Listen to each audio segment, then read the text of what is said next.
Hi, and welcome to Simply Learn Stuff.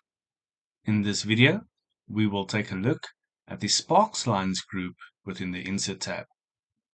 Sparklines is a fantastic way to create small little graphs on your Excel spreadsheet, especially if you're working with large data tables. Simply select the cell where you want the sparkline to be indicated to, and select the sparkline type, such as line. It will then request for you to select your data range. Once you press OK, the sparkline will be indicated within the cell.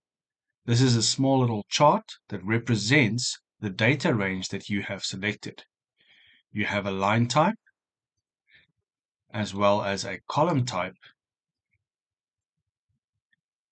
And if you have negative data within your data set, you can also add a win-loss type.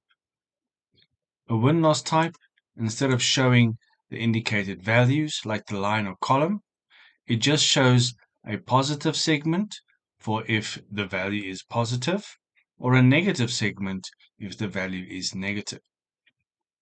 These sparklines can open up your data in a quick little view, especially if you want to represent something to your team to be able to quickly interpret and evaluate what your data is saying. I trust you enjoy this video, and remember to like and subscribe.